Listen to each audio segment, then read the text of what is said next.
September 2011, Cape Lookout, North Carolina. A woman and her guests are stranded 4 miles offshore. The engine is dead. Smoke. Silence. They have to be towed back to shore. Her Yamaha had only 512 hours on it. She did everything right, flushed it after every trip, followed every maintenance schedule. But inside that engine, something was rotting, something she couldn't see, couldn't stop, and couldn't fix. And Yamaha knew. They quietly changed the design, but they never told the thousands of owners who had already bought the old one. No recall, no warning, just a repair bill that could hit $30,000. Now here's my question for you. Drop it in the comments. Have you ever owned a Yamaha outboard from the early 2000s? Did you know about this? If you want to understand how one of the most trusted names in boating sold a hidden flaw to an entire generation and walked away, subscribe now and hit that bell icon. Because this story is just getting started. In September of 2000, the marine industry gathered in Orlando, Florida for Boating Week, the largest trade show in the world for recreational watercraft. Executives, engineers, dealers, and journalists filled the convention halls, eager to see what innovations the next decade would bring. And on September 26th, Yamaha gave them an answer. Standing before the crowd, Yamaha Marine Group President Phil Diskow unveiled something the industry had never seen before: a 225 horsepower, 4-stroke outboard motor, not adapted from a car engine, not a compromise. A purpose-built marine power plant designed from scratch by Yamaha's engineers in Japan. They called it the F225. The room understood immediately what this meant. For decades, the outboard market had been dominated by 2-stroke engines, loud, fuel-hungry, and increasingly under fire from environmental regulators. The United States Environmental Protection Agency had announced strict new emission standards that would take effect in 2006. The industry needed a cleaner solution, and Yamaha had just delivered it. The F225 didn't just meet the upcoming regulations, it exceeded them, years ahead of schedule. It was quieter, it was more fuel efficient, it produced less vibration, and it packed 225 horses into a package that weighed less than many competitors' smaller engines. That night, the F225 received the Boating Week Innovation Award, a recognition not just of technology, but of what the judges called its contribution to the industry and practical viability. Within months, the F225 became the engine every serious boater wanted on their transom. Premium boat builders took notice. Grady White, Boston Whaler, Parker, Sea Swirl, brands synonymous with quality, began offering the F225 as factory-installed power. Dealers reported waiting lists. Customers were willing to pay a premium for what Yamaha promised was the future of boating. And make no mistake, it was a premium. A single F225 retailed for well over $15,000. For twin-engine boats, popular among offshore anglers and serious cruisers, the price of power alone approached $35,000. Add rigging, controls, and installation, and these engines represented one of the largest investments a boat owner would ever make. But for buyers, it felt worth it. Yamaha had built its reputation over decades on one word: reliability. Their motorcycles, their personal watercraft, their outboards. The brand carried a weight of trust that few competitors could match. When Yamaha said this engine would last, people believed them. The marketing reinforced it. Brochures promised unmatched reliability and durability. Salespeople spoke of the F225 as the last engine you would ever need to buy. Online forums buzzed with praise from early adopters who couldn't believe how smooth the ride was, how little fuel they burned, how quiet the motor ran at idle. And the warranty seemed to back it up, 3 full years of factory coverage. For recreational boaters who might use their engines 80 or 100 hours per year, that felt like an eternity of protection. By 2002, Yamaha had expanded the line. The F200 offered slightly less power at a lower price point. The F250 pushed the envelope even further. The first-generation F-Series 4-strokes had become the backbone of the high-performance outboard market. But beneath the gleaming white cowlings and the award plaques, something was happening that no one could see. Deep inside each engine, in a part of the exhaust system that never touched cooling water, a chemical reaction had already begun. Hot gases. Aluminum castings, a protective coating that wasn't quite strong enough. The clock was ticking. And for the thousands of boat owners who had just made the biggest purchase of their boating lives, the warranty was already counting down. For the first few years, everything seemed fine. Owners ran their F225s hard. Offshore fishing trips, family cruises, weekend tournaments, the engines delivered exactly what Yamaha had promised: power, efficiency, reliability. On boating forums across the internet, the praise was nearly universal. But around 2008, something began to change. Scattered reports started appearing on websites like The Whole Truth and iBoats, places where serious boaters gathered to share knowledge. A fisherman in Florida mentioned his engine was overheating at idle but running fine at speed. A charter captain in New Jersey noticed his motor had started smoking after a long run. A weekend angler in North Carolina said his mechanic had found something strange when he dropped the lower unit for a routine water pump change. At first, these seemed like isolated incidents. Maintenance issues, user error, the kind of random problems that happen to any machine over time. But then the pattern emerged. The owners reporting problems weren't neglecting their engines. They were the careful ones, the boaters who flushed after every trip, changed oil on schedule, and kept meticulous service records. Their engines weren't old or high mileage. Most had between 500 and 700 hours. Many were still in what should have been the prime of their operational life. And they all had one thing in common: first-generation F-Series 4-strokes, manufactured between 2000 and 2005. When mechanics began pulling these engines apart, what they found was alarming. Inside the midsection, the area between the power head and the lower unit, the aluminum castings that formed the exhaust pathway had corroded. Not on the outside, where salt water might cause damage.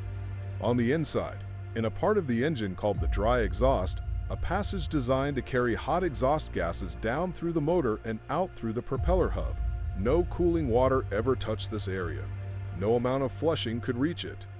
The corrosion was happening in a sealed chamber, invisible to the owner, progressing silently with every hour of operation. The damage was severe. Pitting that looked like the aluminum had been eaten by acid, holes forming in the exhaust guide and oil pan. In some engines, the corrosion had breached the walls separating the exhaust passage from the cooling water jacket, allowing salt water to spray directly onto internal components. Marine surveyors who examined the damage were stunned.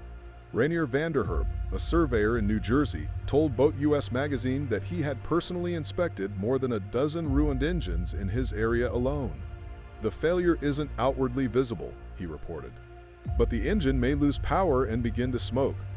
Paul Logue, a surveyor in Massachusetts, was even more direct. In my opinion, he said, there's nothing an owner could have done to prevent serious corrosion from eventually eating through the exhaust system. Nothing an owner could have done. That statement landed like a verdict. Because if the problem wasn't maintenance, wasn't salt exposure, wasn't user error, then it was something else. It was the engine itself. Metallurgical engineers who examined the failed components pointed to a likely cause. The protective coating applied to the internal exhaust surfaces during manufacturing was inadequate. It couldn't withstand the combination of extreme heat from exhaust gases and the acidic condensation that formed when those gases cooled against the aluminum walls. The chemistry was straightforward. The result was catastrophic. And for the owners just now discovering holes in their engine castings, the worst part was still to come. Their warranties had expired years ago. The repair bills started arriving like a slow-motion disaster. When mechanics diagnosed the dry exhaust corrosion, the news was never good. Fixing the problem required removing the power head entirely, separating the upper engine from the midsection to access the corroded components. The exhaust guide, oil pan, and manifold castings all had to be replaced. In many cases, the oil pump needed to be swapped as well. Yamaha did offer a repair kit. The parts cost roughly $650. But that was just the beginning. Labor to tear down and rebuild the midsection ran anywhere from $2,000 to $4,000 per engine. For a twin-engine boat, owners were looking at repair bills approaching $8,000. And that assumed the corrosion hadn't already spread to the power head. If it had, the costs could double. Some owners faced a terrible choice: spend thousands repairing an aging engine, or spend tens of thousands replacing it entirely. Steve Odegan of San Marcos, California, learned this the hard way. He had purchased a boat with twin F225s, a 2004 and a 2006 model, and maintained them carefully. In 2012, he was about to close the sale of his boat when smoke rose from one of the engines during the sea trial. The buyer walked away. When Itagen had both motors inspected, the mechanic delivered devastating news. The corrosion was so severe that repairs would cost approximately $20,000. Itagen made the only choice that made sense to him. He bought two brand new F225s, total cost $30,000 to $1,337.62. He was not alone. Gerald Chiariello of Glen Cove, New York, discovered complete corrosion through his exhaust chamber after just 380 hours of use. Repair cost over $2,500. Charles Pensinger of Rowley, Massachusetts, found out about the defect only after reading about it on internet forums. He inspected his engine and found the damage. His bill came to nearly $4,000. As the reports multiplied, affected owners did what Americans often do when corporations fail them. They went to court. In July 2013, Seattle resident George Williams filed a class action lawsuit against Yamaha Motor Corporation in the United States District Court for the Central District of California. Williams had used his F225 for just 650 hours over 8 years. When internal corrosion caused an oil leak, he paid over $3,000 in repairs. The lawsuit alleged that Yamaha knew about the defect but failed to disclose it to consumers. Over the following months, more plaintiffs joined the case. Lorenda Overman, whose engine failed at sea off Cape Lookout, signed on. So did Itagen, Chiariello, and others. The law firm handling the case, Reich and Beanstalk of Houston, reported receiving 8 to 10 calls per week from owners experiencing the same problems. The complaint cited an inherent design and manufacturing defect and accused Yamaha of violating consumer protection laws in multiple states. But lawsuits take time, and Yamaha had resources that individual boat owners did not. Meanwhile, the used boat market delivered its own verdict. Vessels equipped with first-generation F225s became difficult to sell. Buyers demanded proof that the exhaust kit had been installed. Listings sat for months. Some sellers reported losing $10,000 to $15,000 in resale value simply because of the engine years on their transoms. The word spread through marinas and boat shows like a warning passed between neighbors. And through it all, Yamaha remained silent. No recall, no technical service bulletin, no public acknowledgement that anything was wrong. When Boat US, the nation's largest advocacy organization for recreational boaters, formally contacted Yamaha about the corrosion issue in 2012, the company's response stunned everyone who read it. Yamaha acknowledged that the engines in question were out of warranty for quite some time. Then they offered a recommendation. Owners should flush the motor after every use with plenty of fresh water. For the marine surveyors and mechanics who understood the problem, this answer was incomprehensible. The corrosion was occurring in the dry exhaust system, a sealed internal passage where no flushing water could ever reach. Suggesting that owners could have prevented the damage through better maintenance was, at best, a misunderstanding of the engine's own design. At worst, it was an attempt to shift blame onto the customers. Boat US pressed for clarification. How exactly would flushing prevent corrosion in an area that never contacts water? Yamaha declined to respond further. The silence raised an obvious question. If Yamaha wasn't responsible, then what had caused thousands of engines to fail in the same way? The answer, according to engineers who examined the evidence, came down to materials and manufacturing. When Yamaha designed the F225, they faced a significant engineering challenge. Exhaust gases leaving a marine engine can reach temperatures exceeding 1,200 degrees Fahrenheit. These gases contain acidic compounds, byproducts of combustion that become corrosive when they cool and condense. Any surface exposed to this environment needs robust protection. In the first-generation F-Series engines, the internal exhaust components were made of aluminum alloy and coated with a protective layer designed to resist corrosion. But that coating, investigators concluded, was simply not adequate for the job. The problem may have been compounded by the engine's own efficiency. 4-stroke motors run leaner fuel mixtures than 2-strokes, better for emissions and fuel economy, but producing hotter exhaust. The temperature differential between the hot exhaust gases and the water-cooled jacket surrounding the dry passage created conditions for condensation to form inside the exhaust chamber. Over hundreds of hours of operation, the acidic condensate attacked the aluminum wherever the coating was thin, improperly applied, or simply unable to withstand the chemical assault. Once corrosion began, it accelerated, each pit exposing fresh aluminum to further attack. The evidence suggests Yamaha became aware of the issue at some point between 2002 and 2006. During that period, they redesigned the exhaust components, applying a more robust Teflon-like coating to the replacement parts. Engines manufactured after mid-2006 did not exhibit the same failure pattern, but Yamaha never issued a recall for the affected engines.